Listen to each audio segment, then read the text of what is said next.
Our agenda is stated, and a second.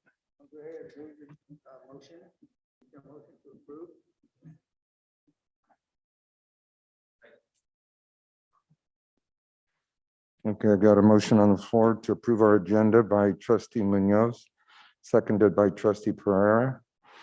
Roll call vote. Tina? No, roll call vote. Okay. All those in favor? All those in favor, raise your hand, say aye. Okay. Approval of the agenda has been approved. And we will move on to item number 5, which is public hearing and public presentations.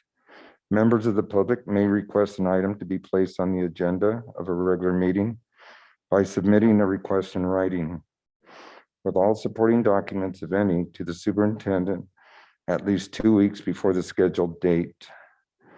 Regarding general public comment, individuals wishing to address the board on items not on the agenda may do so by approaching the podium.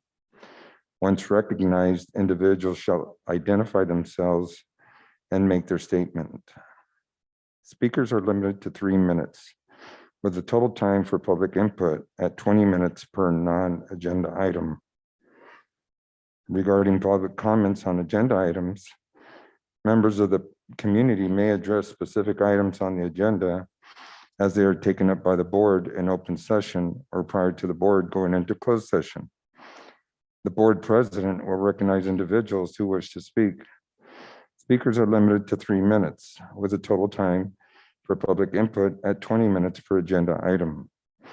Once public comment on the agenda item is concluded and the board begins deliberations or recesses to closed session, no further public comment shall be permitted on the agenda item.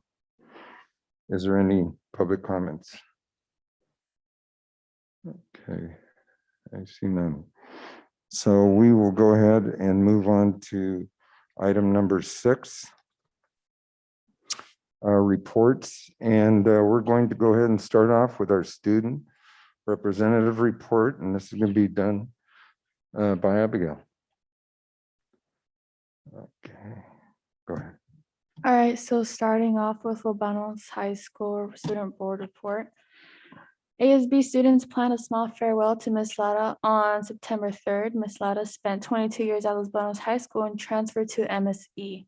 The student section for sports events, which is now called the Den, has been filled with tons of school spirit. The Den has been expanded to volleyball and water polo. The ASB is currently working on spreading the Den to tennis events as well. The hope is to get all sports supported at the same level football is supported. WASC visited Los Banos High School for virtual walkthroughs. Students and staff participated in WASC interviews. Students involved in sports, ASB, clubs, AP classes, special education, general classes were pulled into meetings. Homecoming theme was There's No Place Like Homecoming and was based off of The Wizard of Oz. Each day of the week had a different theme, dress up day. The classes and ASB participated in creating floats for the grade level. Voting took place and 9th grade placed first. Homecoming parade and homecoming game was September 24th. Homecoming royalty was crowned at the game. Adrian Ramirez and Liliana Fajardo were crowned senior royalty. The rest of the homecoming court was William Hernandez and Katie Aragona, 12th grade. Josh Chester, Haven Baez, 11th grade. Bella Faria and Guillermo Lopez, 10th grade. Owen Bafuno and Riley Powers, 9th grade. Los Banos High School band participated in the Pittman preview of champions on September 25th. Their music score alone was enough to place them 4th overall out of 17 bands. Color Guard received 4th place overall out of 17 guards at the same event. And that completes my Los Banos High School report. And now for the Pacheco High School report. Pacheco FFA is off to a strong start and are thrilled to be back in person. They have had well over 150 students in attendance at the monthly meetings for August, September, and October. In September, 14 freshmen attended the Green Hand Leadership Conference in Merced. The freshmen learned more about the FFA organization, made new friends, and learned valuable leadership skills. The Cotton judging team is off to a strong start, with both the A and B teams placing 6th overall at El Diamante. Pacheco FFA held their fall rib dinner, selling over 1,000 dinners to the community. Thank you to everyone for their support. They are now kicking off with their winter breath fundraiser. Stay tuned for more info on how you can order yours. Pacheco High School held Homecoming 2021 the week of September 13th through the 17th. The week kicked off with the juniors defeating the seniors in Powder Puff. The annual night rally took place at the stadium on Thursday evening, followed by the parade on Friday. At the football game, the Panthers defeated Johansson and celebrated with fireworks at halftime. Pacheco High School counselors have been busy hosting college presentations in the library. Mr. Machado has brought in several local schools for Panthers to gather information about. Pacheco High School Marching Band and Color Guard received a second place finish in the 4A division at the Pittman Parade of Champions. And that completes my board report. Thank you, Abigail. Next, we have a report by CSEA employees. There's no report, and so we will move on to item 6C, which is the Los Banos Teachers Association report.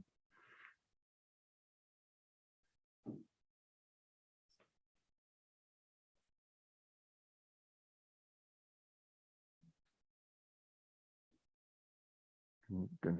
Oh, hold on.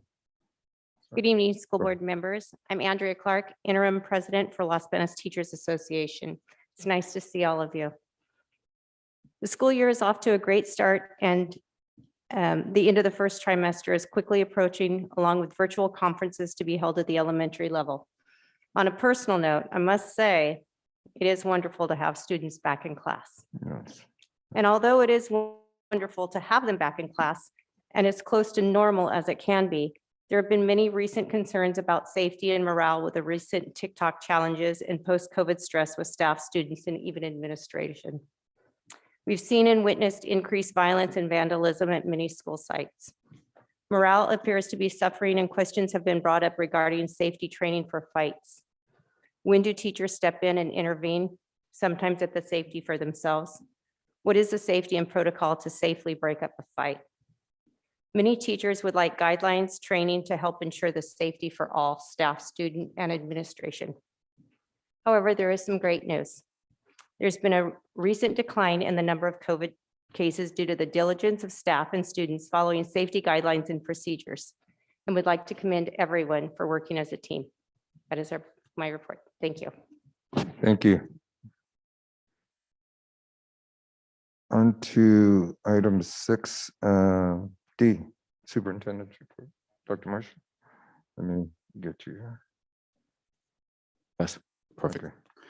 I have a few things tonight. First, good evening. I want to echo what Ms. Clark was saying, that I want to give a big thanks to our community, because due to the fact that people are following the safety protocols, we've seen a drastic decrease in the number of COVID cases. So that's a very valid point. So I want to say to our families, please keep up the good work, and staff members, keep it up. We're doing great things. If you need a COVID test, the district has those available at no cost to our students and family. You can get one every day of the week in a district. Our district's involved in an initiative with the hospital, where we're thinking a lot of our unsung heroes, our healthcare workers. I mean, they've gone through a lot in this pandemic, and they've made handmade appreciation cards, and we'll do other things as well. But it's a good way to make those people feel that we appreciate all that they do. The City of Los Banos, they resumed some in-person activities. We had the Salute the Seniors event on September 24th. In addition, the Human Resources Department, they hosted a booth. They do this every year. But we also had students from Los Banos High School, Pacheco High School, and San Luis High School. They assisted with the seniors bingo game. You know, that's always a highlight of that day. And it's good to have that partnership with the district and the city. I had a chance to attend the restorative justice event at Los Banos Junior High School. That event was a huge success. And kudos out to the staff at Los Banos Junior High and their students for putting that together. Congratulations to Los Banos High School for a very successful WASC accreditation visit. The district's working diligently to implement Senate Bill 328 that goes into effect next school year. With the new law, middle schools or junior highs have to start classes no earlier than 8 a.m. and the high schools start no earlier than 8:30 a.m. That's a big change.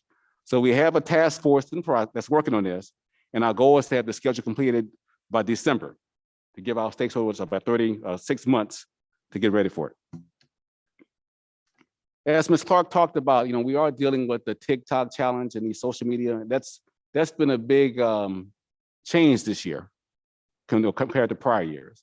And we are working with the city to come up with an initiative, kind of give some assistance to parents on how to communicate with their kids about the ills or the impacts of these actions if they take part of this. So stay tuned for more details on that. And that's all I have tonight. Okay. Thank you, Dr. Marshall. We'll go on to facilities reports.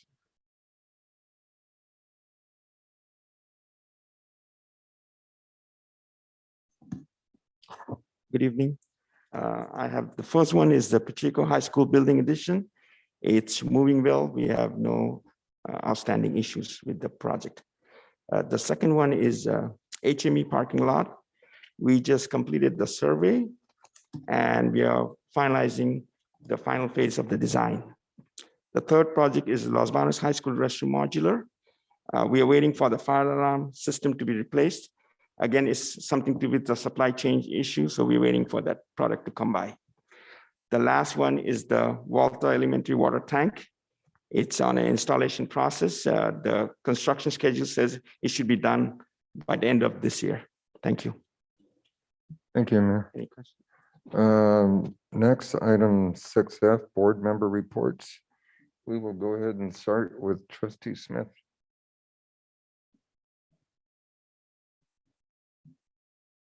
Oh, hold on.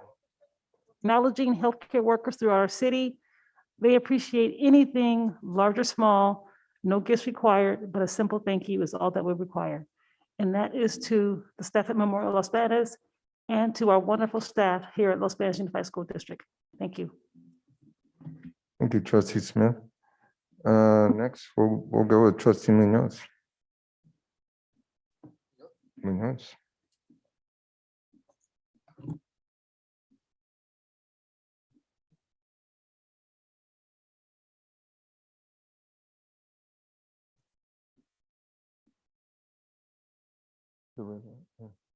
You're on.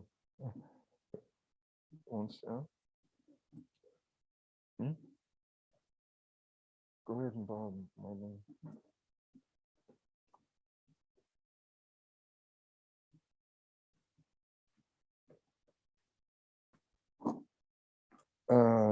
No, they're all on. We tested them earlier. Yeah. This one's stealing.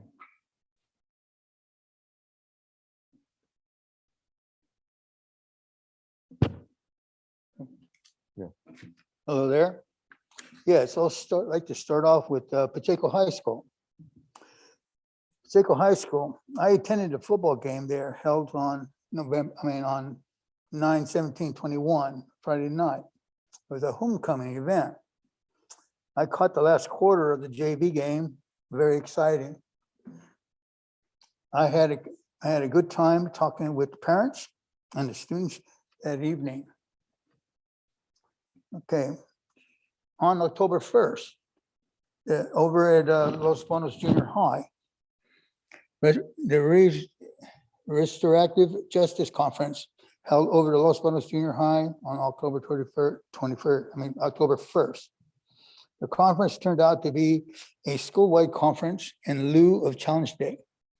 Very informative from the beginning to end. I also attended the workshops and where our students participated with interest in the topics given. From 12:50 to 2:20, I experienced the "What's Your Story" of the conference. Amazing, hearing the difficulties of students, hearing the difficulties of students that they have, just having friends at home and at school. Problems everywhere. I also attended Los Banos High School. football game on October 1st at Lufton Stadium. It was nice watching and talking with the fans at the game. I had a great time. MCSBA.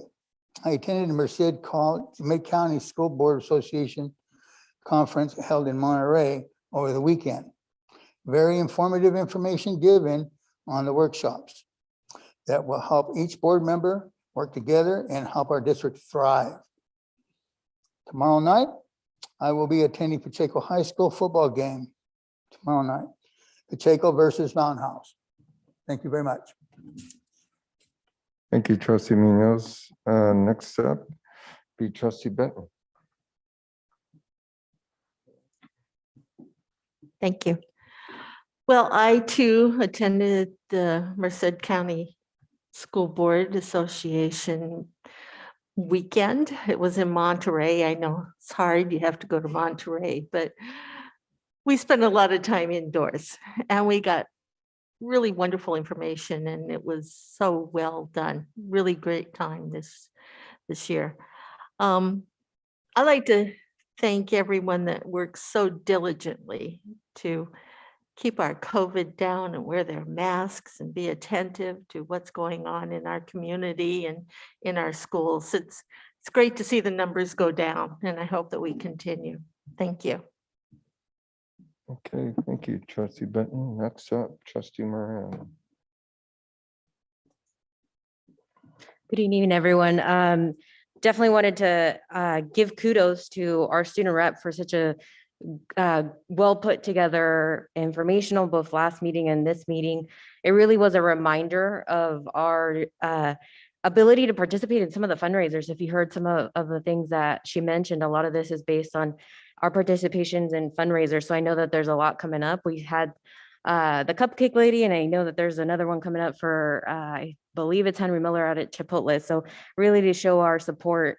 I was at a Seroptimus dinner in which I was able to meet some of the club advisors for the high school clubs, right? So again, some of the endless work that they do to have prom dresses available, just the work that goes behind. And, you know, I asked in terms of like the donations, I mean, how do they get them, right?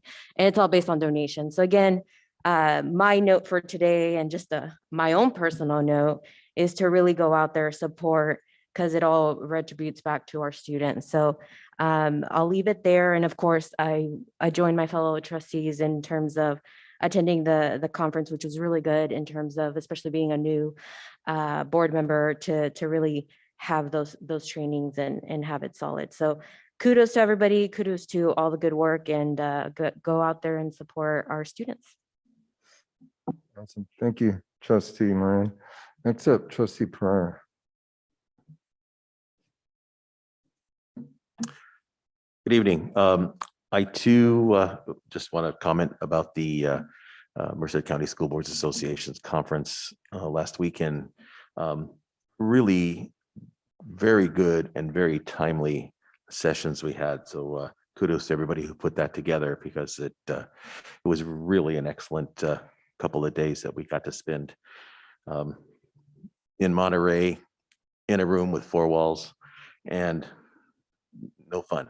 But it was an excellent conference. The only thing I really want to add extra is I do want to give recognition and kudos and thanks to all of our staff, whether it's classified, certificated, and our administration throughout the district. It's been quite amazing how well things are going, considering all the craziness that's out there.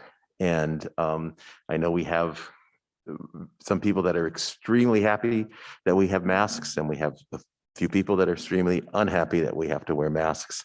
But we're trying to do it to keep our kids safe. And it's nothing that we have control over. We just follow what the state tells us what to do. But it's been, I think, very successful as we watch. The board gets the report as do the rest of the staff in the district every day of our daily report of our number of COVID cases, and they're going down significantly every day. So it's a great great thing that we can see that our actions are actually working. So kudos to everybody for making this work. Also students and parents for making it work. The school year is going well. And I know the kids are excited to be back. And as Ms. Clark said, teachers are excited to have students in front of them. So thank you all for everything you do. Thank you, Trustee Pereira. That's my turn. I'd like to just start out, ditto to all the comments made by the team members here. And there's a lot going on. There's, a lot of us coming together, and it just, we need to come together in that spirit of unity. And, there's a lot that we've got to still work through. There's a lot coming down the pipe, but we can get through this. And, just all of us working together and, just, making sure that we're discussing anything that needs to be discussed, and just being open about what's happening. And, I feel confident that we will get through whatever we have to, whatever presents itself here to the district. So I want to thank everybody again for all that they've done and all that they're going to continue to do. And so thank you for that. Myself, me and my wife don't have a lot here as far as my report. I've been off the grid for about a month and a half almost, but recovering. Both me and my wife had gotten sick, but we're back in the saddle here for the most part. And so I thank God for that. Let's see, that's aside from that, I did attend one event, and it was the recent Los Banos Junior High School Restorative Justice Conference. And I've got to say that was amazing. And again, kudos to everybody that put that on, was responsible for that. It was I was there. Matter of fact, me and Gary were in the same rooms together going through the conference, and I'd never seen kids, especially after this pandemic here that we're still in the middle of, so hungry to share about life, and just really reaching out and being open and being transparent. And it was just very beneficial. And I'd like to see those conferences happen, where kids are able to come together and just open up and come together as one body, and really share with one another and encourage one another. And I'd like to see them be done quite often throughout the year. So it was just awesome. But aside from that, again, just thank you everybody for all your hard work, and let's keep pressing on. So with that, we will move on to item 7A, which deals for the Williams settlement report. And Dr. Marshall, you got an introduction. Well, actually, we're very fortunate this evening to have our county superintendent, Dr. Steve Tejan, who's going to present this item. Welcome, Dr. Welcome. Teach. Thank you, Dr. Marshall, members of the board. It's great to be back in Los Banos and hear about all the wonderful things that your students are doing. I'm kind of back in the mode of listening to board reports and thinking of all the things I want to brag about too. And I have to just share with you, if you didn't see, you had a teacher on Channel 30 this past month of one of our spotlights we do from the County Office of Education. A math teacher at Los Banos High is involved in a pilot data science class with Stanford University, and did a great job representing how math is being taught today that's maybe a little bit different and more approachable for more kids. And Los Banos High School is leading that. So congratulations. So in fact, the West Side is leading it for the county. So good for you guys. So I'm here to talk briefly about the Williams report. The Williams report is a report that was caused to happen through a lawsuit back when Gray Davis was governor and settled by Arnold Schwarzenegger. And what it requires is the county office to go out and visit schools in the county that scored at a certain percentile back in 2013. And you're wondering why 2013? Well, that was the last time we gave the API STAR test.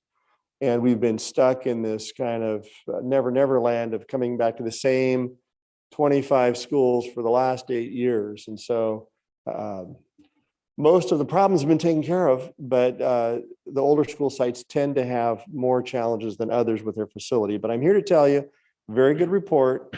Your two schools, Henry Miller is in the mid 90s in its percentile ranking. Los Banos Junior High is in the very high 80s, so B+ for their ranking. There were no findings for teachers working outside of their credential area. There were no findings for lack of text materials or instructional materials. So great report there. There were some findings on the physical facility. And as I'm sure you all know, as I know, Los Banos Junior High is plagued with a roof problem that causes leaks and stains in ceiling tiles. And a lot of what you'll see in the report is related back to a problem that was created when the school was built. So I commend the staff on how well they're taking care of their school sites. For Henry Miller, which is an older site here in the community, you got a great report. So congratulations to your operations team that makes that happen.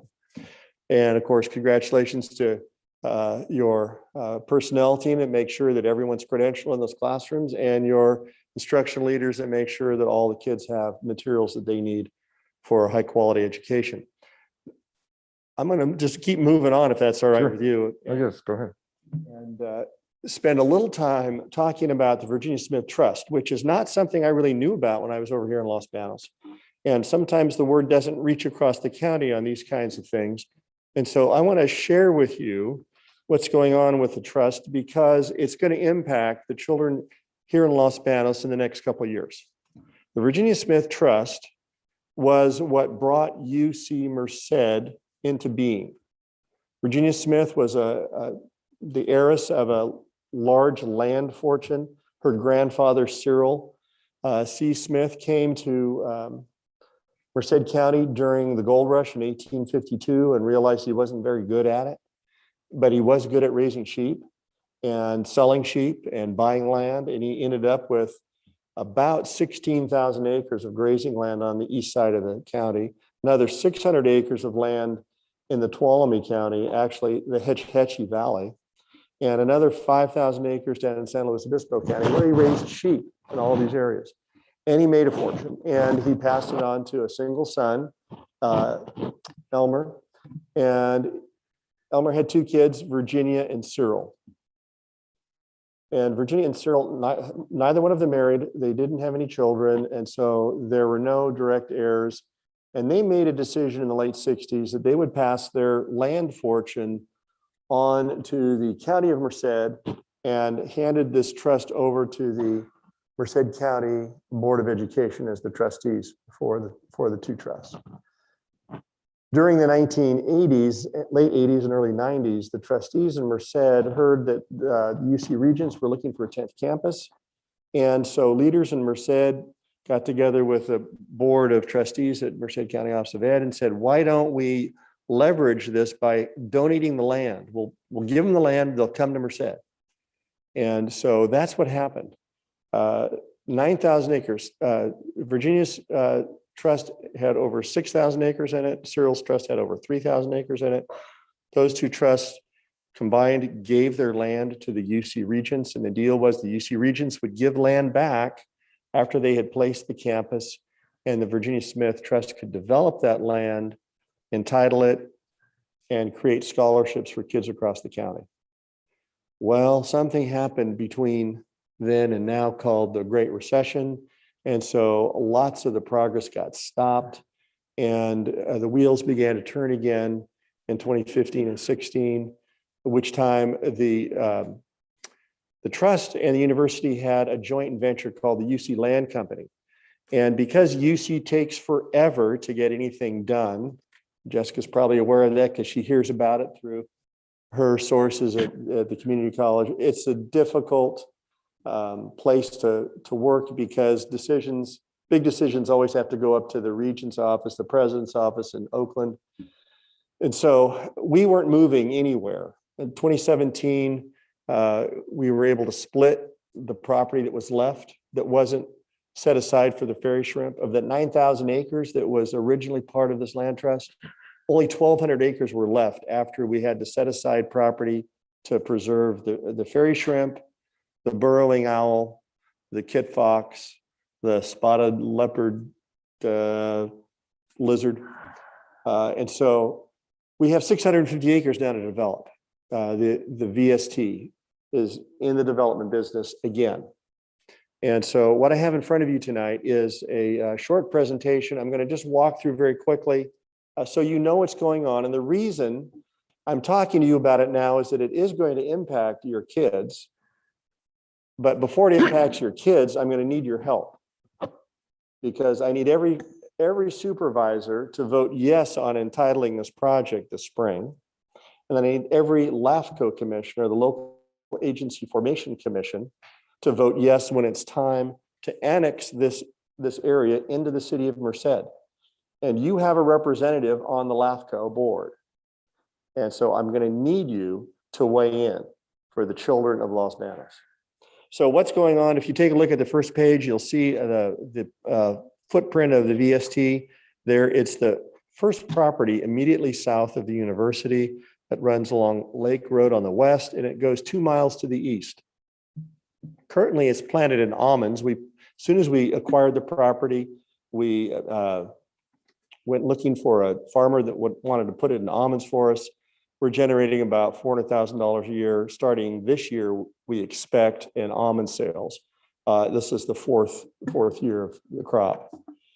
The second page of the presentation shows you very quickly the size and scope of the dwelling units, 3,900 to 4,000 dwelling units in this area, in this project.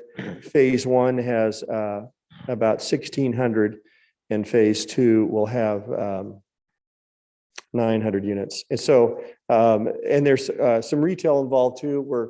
We're not trying to compete with downtown Merced. It's going to be a university village, primarily to commercial areas to serve the university students that are living in the apartments in the northernmost section of the development, and the folks that live that will live near the university. So if you haven't been out to the university lately, you should drive out there when you're in Merced. It's expanded enormously, but there are no services any closer than there were when the place first opened. The closest services are at the promenade that are 2.5 miles away, and the closest grocery store is 3 miles away. So the kids that are freshmen and sophomore without cars have no services unless they get on the bus and take an hour trip, 3 miles into town, another hour trip back. It's very difficult for kids. So if you take a look at the third page and the 15-year build out, you'll see phase 1 and phase 2 broken up there. We're going to be developing the property, entitling it, and then selling it to a master developer 80 acres at a time. Each chunk of land we expect to be worth about $16 to $18 million. We're going to take that money once it's monetized and put it in the endowment. Our current endowment is with the UC investment program, and we generate over 10% a year in return on that.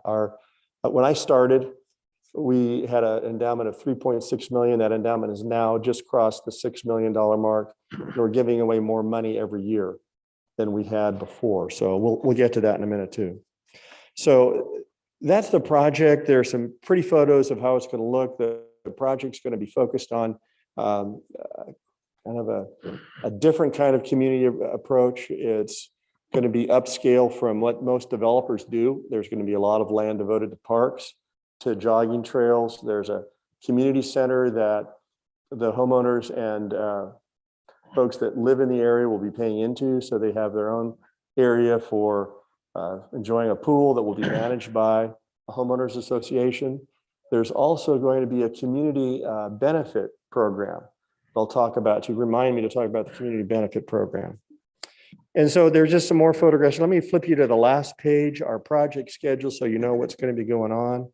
We're September 30th, 2021, the city county is in a plan review process. The EIR is progressing. The county is taking action November 2nd to hire a special firm to review the EIR and take care of any challenges that might come its way. We're expecting a county board adoption of the EIR in June of 22, annexation complete by June of 23. And during the year of 23, we'll be looking for that master developer that will be in charge of essentially putting in the streets, curbs and gutters, and then reaching out to builders to build the property out. There really isn't a developer, believe it or not, in Merced County that can handle this project. And so we're looking for really a national level builder that will take over the master development of this project and build it the way it's designed. Because the key issue here to have the value in this project is the first phase has to live up to the standards that we're setting, or the second phase will lose some of its value. And so we are really going to be sticklers about maintaining the value of the design of the property, which is again why I'm running for office, but we won't talk about that tonight. So the other thing I want to call your attention to, the fancy little spreadsheet that we placed on, it's a separate page, separate document. The Board of Trustees of Virginia Smith Trust back in the 70s established kind of a unique way of looking at giving scholarships. They only gave scholarships to juniors and seniors in college. So who knew about the scholarships? Just the kids whose parents nagged them about it. The kids really didn't know about it. And you weren't eligible as a senior in high school to apply for a scholarship. And what we noticed when I came in, I noticed that, there are a lot of names there of people that have been around Merced for quite some time. And there aren't a lot of names of other kids. And so I've asked the board, and the board has changed this policy now. So as of September, this past month, the scholarships will be available to seniors in high school applying to go to a four-year school. Virginia said in her will, kids had to be going to a four-year school. They had to live in Merced County and attend high school in Merced, the city of Merced.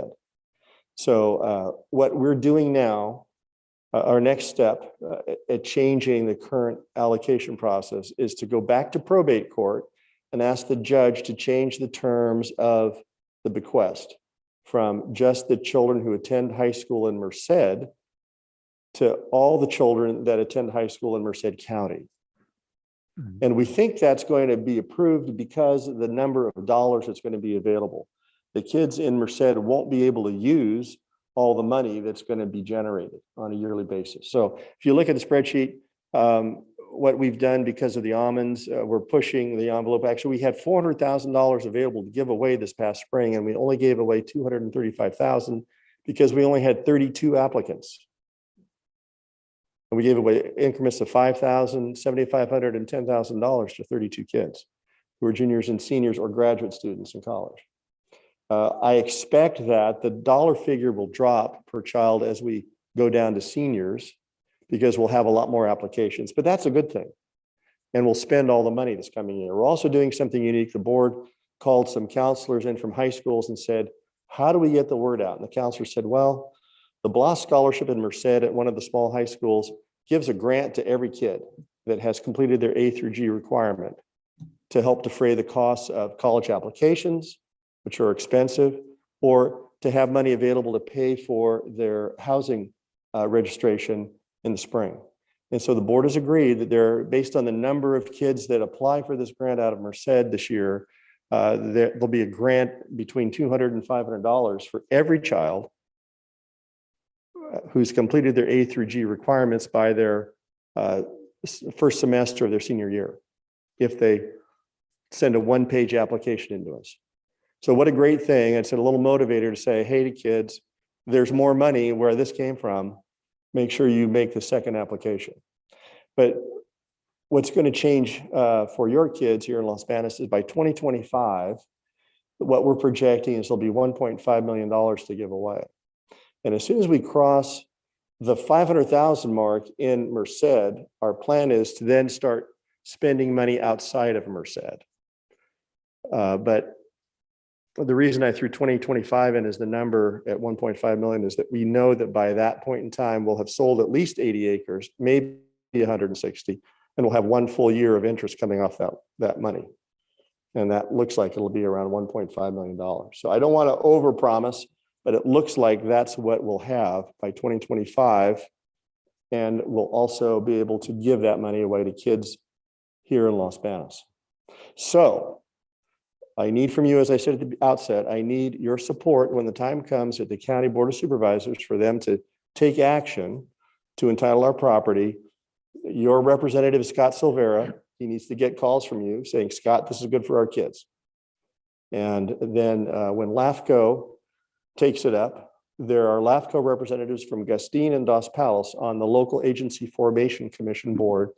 And they're the last group that acts whenever there's an annexation. They get to have the final say whether City of Merced gets to annex a piece of property in the county. And there's a representative from every city jurisdiction in the county, and then a couple wild cards that are not from a city. So we need to make sure that your LAFCO rep, and I don't know who it is off the top of my head right now, votes yes as well. Are there any questions I can answer? Did I stay within my 15 minutes? Thank you, Dr. Tejan, for your presentation. Is there any questions or comments for our county superintendent? It's good to be back. Thank you very much. Thank you. Okay. All right, we are going to move on to item 7C, resolution 36-21, signatures on warrant registers. Amir, is this yours?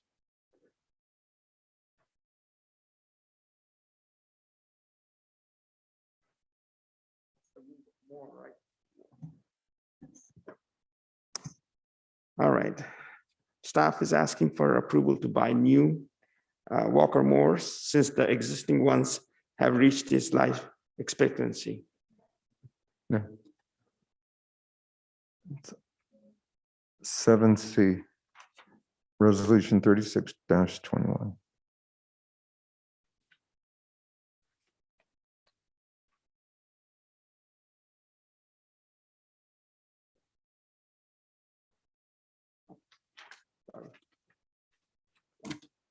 I went ahead of my. It's okay. Sorry. Go ahead. All right. It's recommended that the board adopt a resolution authorizing the superintendent, assistant soup of HR, soup of elementary school, chief academic officer, assistant soup administrators, and director of fiscal services to authorize signatories for the orders drawn on district funds. Staff is asking for approval.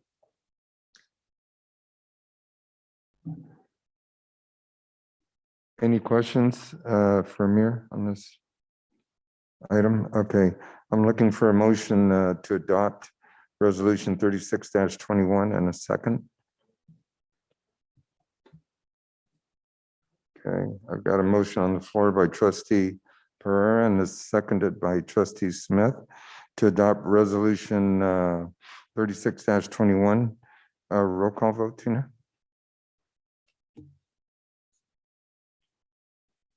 Oh, sorry. Miss Benton? Yeah. Miss Moran? Mr. Munoz? Mr. Pereira? Miss Smith? And Mr. Martinez? Yes. Thank you. So the resolution has been adopted. We will move on to item 7D. This one's also Amir's. Go ahead. Same thing. We again asking for authorized signatures. Board approves for superintendent, assistant soup of HR, assistant soup of elementary education, chief academic officer, assistant soup of admin services, and the director of fiscal services as authorized signatures for district revolving fund, clearing account, and welfare fund, children's welfare fund. Okay. I'm looking for a motion to approve and a second.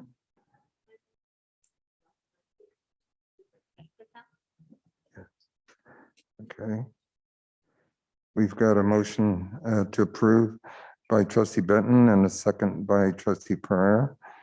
All those in favor, say aye. Aye. Okay, motion's been approved. We will move on to items 7E, the MOA regarding the Los Banos Teachers Association and the school district. That is Dr. Calzadillas. District Okay. has signed an MOU with LBTA addressing the ongoing health and safety concerns that were caused by the COVID-19 pandemic. As a result, it is recommended that the board approve a memorandum of understanding between the Los Banos Teachers Association and Los Banos Unified School District addressing these health and safety concerns for the 21-22 school year. Okay. Any questions for Dr. Calzadillas on this item? Okay. Okay, I'm looking for a motion to approve the MOA between LBTA and Los Banos Unified School District. Okay, in a second.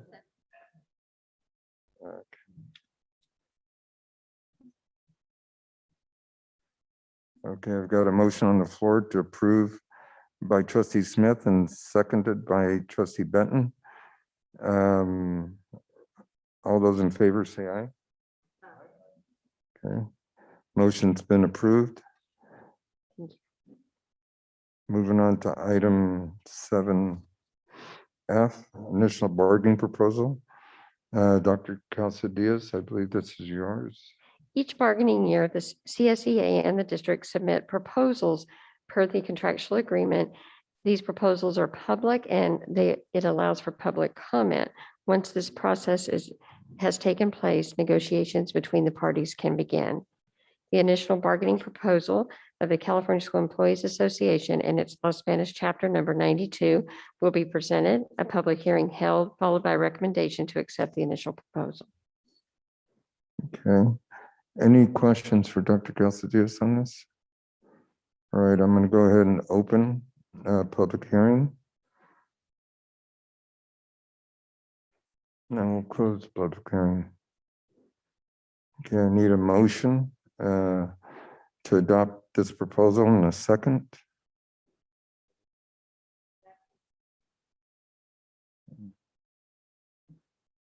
Okay, I've got a motion on the floor to adopt the proposal by trustee Pereira and a second by trustee Benton.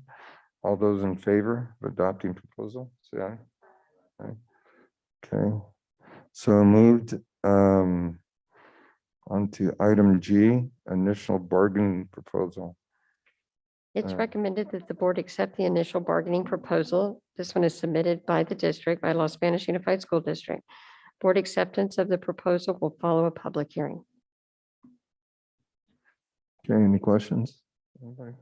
Okay, I will open the public hearing. Oh, go ahead. Yes, on page 30, the actual initial proposal from Los Banos Unified School District, it has number 1, Article 6, compensation benefits, and then has number 2, and it just says article, and there's nothing after that. Is there something missing or? That actually should have been removed. The district's proposal only has the one item, which is Article 6, compensation and benefits. Okay, thank you for that clarification. Okay. Anybody else? All right, I'll go ahead and open the public hearing. And I will close this public hearing. I need looking for a motion to adopt this proposal in a second.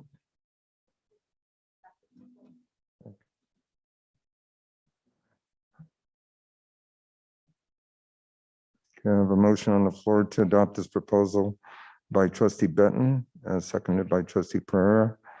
All those in favor, say aye. Okay, proposal has been adopted. Thank you. Okay, on to item H, variable term waiver.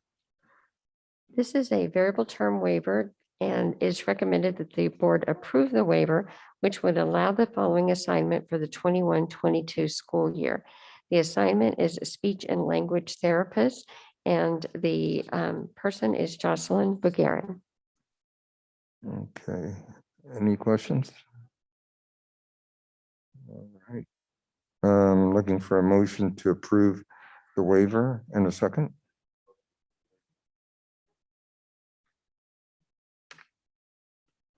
You've got a motion on the floor by trustee Pereira, seconded by trustee Moran to approve subject waiver. All those in favor, say aye. Okay. Motion's been approved. Thank you.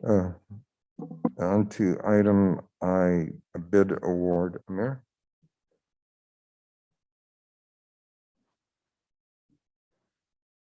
All right, this is the one. The staff need was approval for buying 2 new mowers since the existing one has reached its life expectancy. So staff is asking for approval. Okay, any comments on this bid? No, it's the one like you sit on it. It's Turbocharged? because I know we came for the bigger one, that huge. So this one is much more just smaller. So it goes into a truck. They take it out, mow the field, and then they go site to site. So the walker, yeah.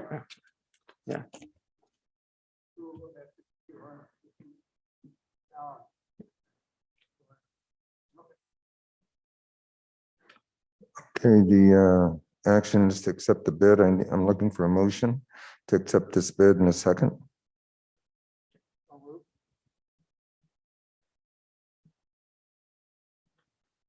Okay, I've got a motion on the floor by trustee Munoz, seconded by trustee Pereira to accept this bid from Baker Supply.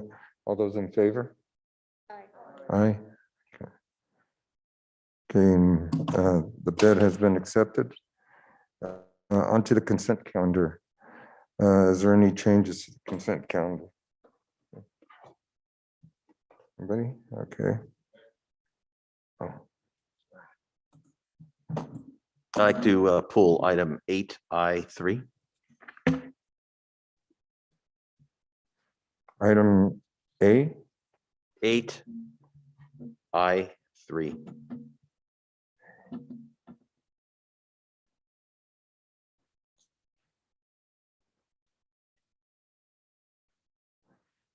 okay.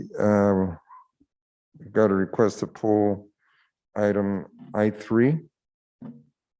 And was there another item? Yep. I3, okay. So we're going to go ahead and pull item I3 from the consent calendar. Okay.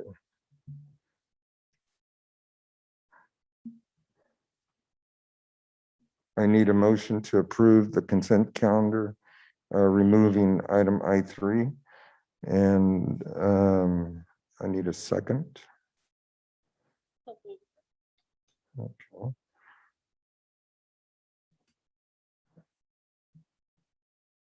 Okay, I've got a motion on the floor to approve the consent calendar from trustee Benton and a second by trustee Munoz.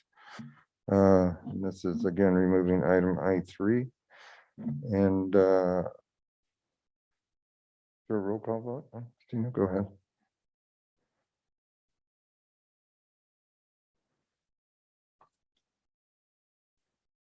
Oh, sorry. Ms. Benton? Yes. Ms. Moran? Mr. Munoz? Mr. Pereira? Ms. Smith? And Mr. Martinez. Yes. Thank you. Okay, the consent calendar has been approved, removing item I3. We will go ahead and address that now. Trustee Pereira, you want to discuss item I3?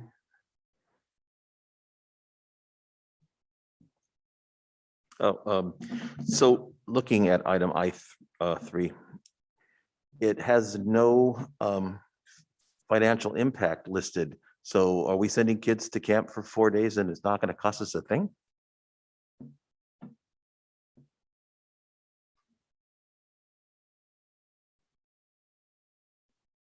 If it is true, it's a deal.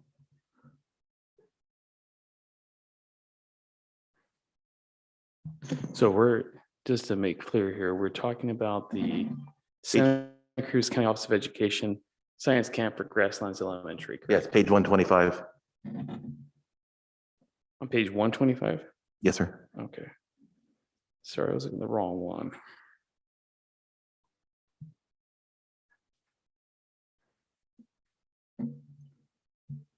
It was page 88. Okay, that's, Page 88 is the approval of the contract, and page 125 is the approval of the overnight.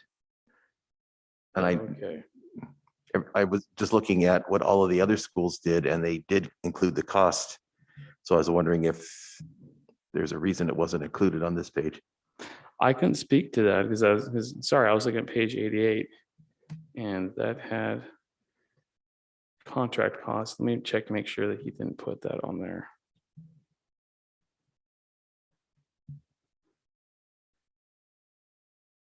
Do you have a Paula? Take it.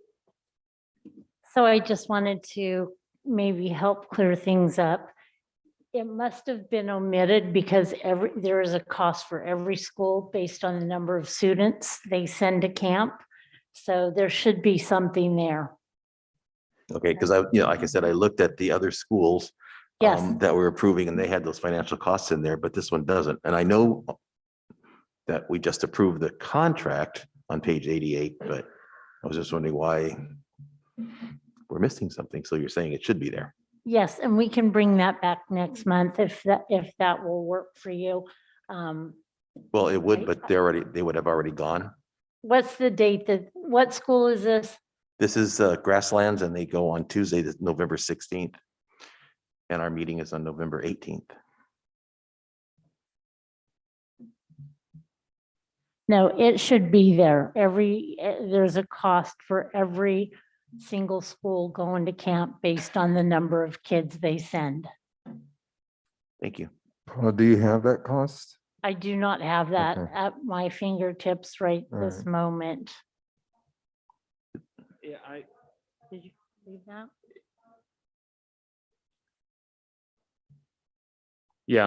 There is on one.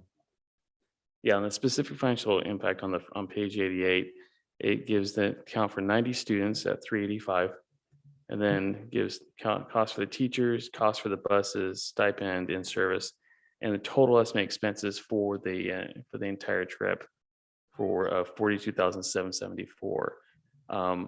We can definitely pull it and go look and make sure that everything is there. But and looking at, I'm assuming that the total cost is there on the first one.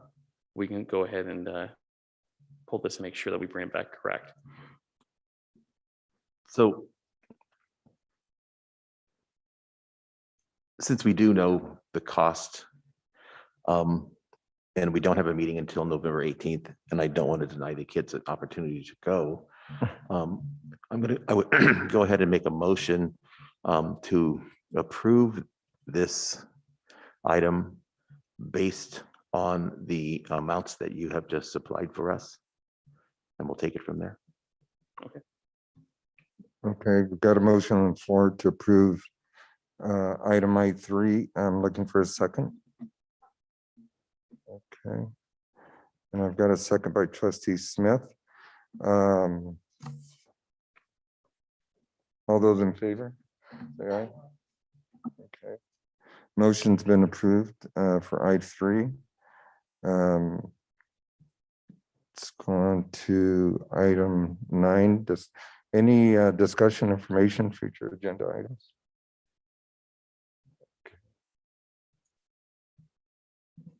Thank you.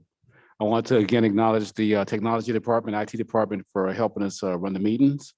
And the ladies from the district office, helping with public comments and such. Yes, thank you. Anything else? Anybody?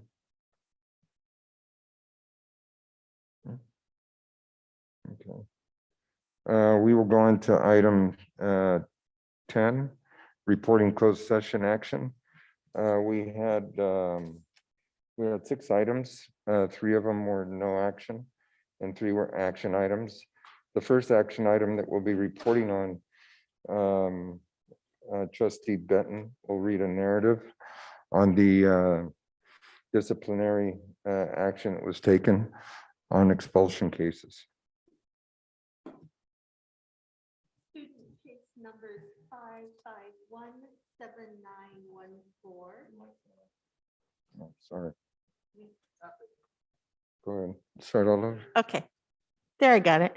Expulsion case numbers, student case numbers 5517914 and 5506945 and 998330308 and 5530885 and 552-40090 are expelled for the remainder of the school year.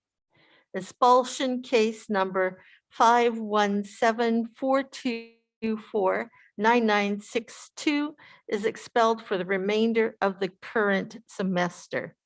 Students are to contact the district Office of Student Discipline for readmission following the period of expulsion for a review of attendance, credits, and/or grades, behavior, and recommended counseling. All students are referred to Valley Community Day. Okay, thank you, Trustee Benton. Regarding this, the student expulsions, there was a motion made on the floor by Trustee Pereira, seconded by Trustee Martinez, to approve all these subject expulsions. The vote was, the yes votes were Trustee Benton, Trustee Martinez, Trustee Moran, Trustee Munoz, and Trustee Pereira, and Trustee Smith. And that was the first item. The second item was leave extensions.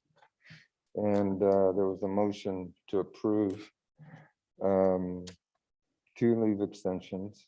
And there was a motion made by Trustee Pereira, and it was seconded by Trustee Smith. And the yes votes on that approval was Trustee Benton, Martinez, Moran, Munoz, Pereira, and Smith. The last item that we took action on was a request for early graduation. And there's a motion to approve by Trustee Pereira and a second by Trustee Smith. And the vote was yes by Trustee Benton, Martinez, Moran, Munoz, Pereira, and Smith. And that concluded the action was taken in closed session. And let's see, that's it. So we're finished unless anybody has any. Great. Yeah. I don't believe you read the item on the leave extension correctly, Which item? on the leave extension. Oh, the leave extension? You didn't report it out correctly. Oh, who did I miss on that or eliminate? Who was it? That was the names I'd gotten. What name did you get? No, it was the actual action. What was it? What was the motion? What was the action that was voted on? The request for early graduation. No, the leave extension. Oh, the leave extension ones. Yeah, I'd written down that it was, a motion was made by you, Trustee Pereira, and seconded by Trustee Smith. Okay. What you read as the action, not the vote, but the action. Oh, the action was on the leave extensions was to approve both leave extensions that were requested. That's not correct. Okay. That is not the motion. That was not the motion that was made. Okay, what was the correction on it? One was denied and one was approved. Hey, look, one was approved. Right.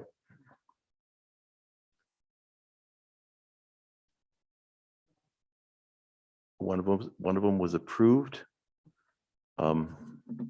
until December 14th without medical benefits.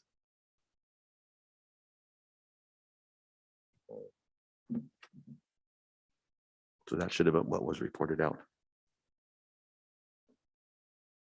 And the second one was also approved, correct? One was approved to December 14th. There was two. Wasn't there two requests on that? The second one was denied. Denied. Okay. Thank you for that correction. All right. So you might want to Going- go back and yeah, read going the whole back thing and the to, votes for those. The second item regarding leave extensions.